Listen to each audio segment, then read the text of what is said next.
ভাই ভেতর দিকে কাউকে আর ঢুকতে হবে না, ওখানেই থাকুন আপনারা।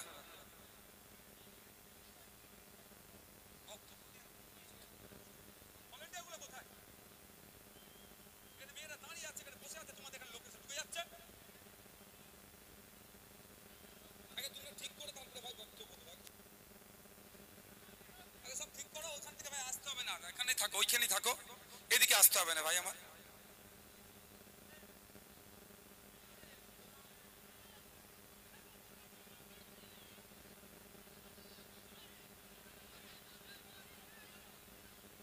আমরা কি ছেলে মেয়েকে এক জায়গায় দিয়ে গুজাগুজি ঠেলাঠেলি করবো নাকি? আমরা সেই কালচার নাকি আমাদের?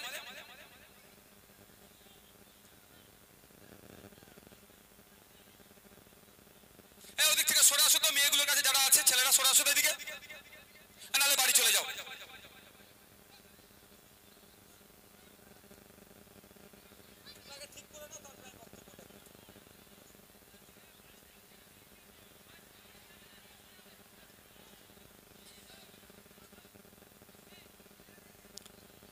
আমার এই বক্তব্যটা বলার কারণ একটু ভাববেন, তৃণমূলের বন্ধুরাও শুনছে তো, আশপাশে তো তৃণমূলের বন্ধুরাও আছে, আর আশা করবো বেদবেড়িয়ার তৃণমূলের ওই বন্ধুগুলোরও কানে যাবে যে যারা আমাদের কর্মীর বাড়িতে গিয়ে, জমি মালিকের বাড়িতে গিয়ে হুমকি দিয়েছে, চমকেছে ধমকেছে, চমকেছে ধমকেছে, তাদের কাছেও কিন্তু এই ভয়েসটা আমার পৌঁছাবে, ভিডিওটা পৌঁছাবে আশা করছি।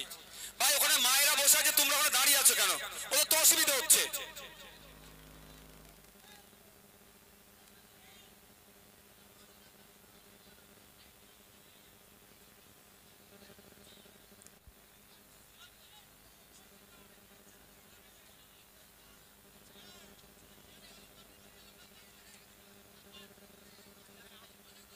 না বুঝায়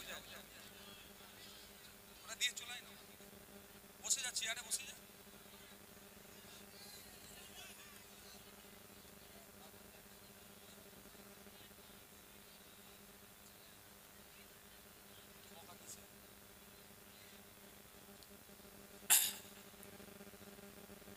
আপনারা যারা উপস্থিত হয়েছেন অবশ্যই জুন মাসের 1 তারিখে খামচিহ্নে ভোট দিয়ে পার্লামেন্টে, এদিকে চলে আসুন, পার্লামেন্টে পাঠাবার জন্য খামচিহ্নকে সেই তো দাবি করবই।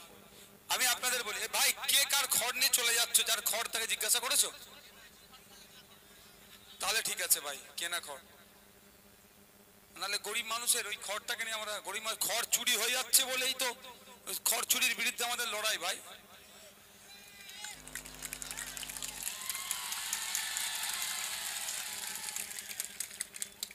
তো যারা উপস্থিত আছেন, নির্বাচনী জনসভা হওয়ার কথা ছিল বেদবেড়িয়া ঘোলা স্টেশন রোডে, কিন্তু ওখানে আমাদের কর্মীদের ওপরে যিনি জায়গা দেওয়ার, যার জায়গাটা হওয়ার কথা ছিল, তাকে এই ধরনের নাকি হুমকি দিয়েছে, তাকে খুন করা হবে যদি জায়গা দেয়। সেই জন্য আমরা ওই জায়গার পরিবর্তে ভিন্ন জায়গায় করছি। তবে একটা আমার কথা, এখানে যারা উপস্থিত আছেন, এখানে হেভি অংশ মায়েদের উপস্থিতি দেখতে পাচ্ছি আজকে, দুদিকে অসংখ্য পুরুষদের সাথে সাথে মহিলাদের উপস্থিতি। এটা একটা জিনিস প্রমাণ করে দিচ্ছে এই ভবরাজের দলেরা 1200 টাকা 1000 টাকায় মায়েদেরকে কিনে রাখতে পারবে না।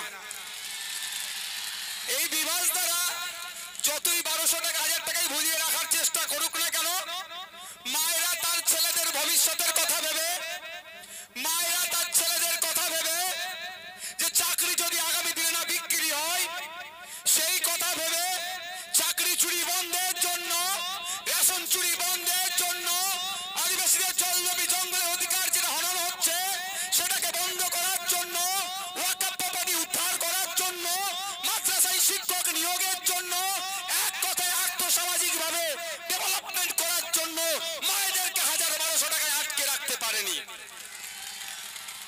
আজকে প্রোগ্রামটা হওয়ার কথা ছিল, বা এদিকে আসবে না, ওইদিকে, ওই দিক থেকে ওইদিকে যাও, ওইদিকে আসতে হবে না, আমার গায়ের কাছে আসতে হবে না।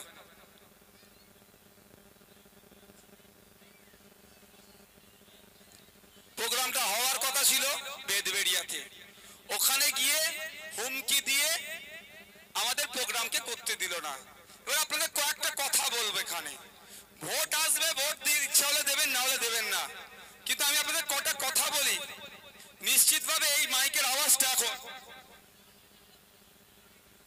আপনারা যারা উপস্থিত হয়েছেন এখানে, আপনারা যে হাত তুলবেন, কতজনের পরিবারের ছেলে মেয়েরা বেসরকারি স্কুলে পড়ে? একজন। যাদের বেসরকারিতে পড়ে তারা হাত তুলবেন। একজন, দুজন। বেসরকারির কথা বলছি, সরকারির কথা বলছি না। মানে টাকা দিয়ে পড়ান কতজনের বাচ্চাকে? প্রাইমারি স্কুলে গেলে তো উল্টে মিড ডে মিল দিচ্ছে, আপনার কত ভালো হচ্ছে না? খান দশেক মানুষ। এবার আপনাদের বলি, আপনাদের এলাকার যিনি বিধায়ক, তার নাম কি? বিভাস সর্দার। ডাক নাম কি? ভবদা। তো ভবদার ছেলে মেয়েরা কি সরকারিতে পড়ে না বেসরকারিতে? ভবদার আত্মীয় স্বজনেরা কোথায় পড়ে? সব বেসরকারিতে।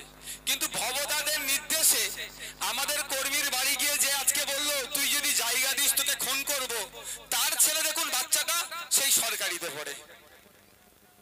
আমার বক্তব্য এখানে, আপনারা যারা উপস্থিত হয়েছেন, আমি কয়েকটা কথা বলবো, একটু শোনার চেষ্টা করবেন।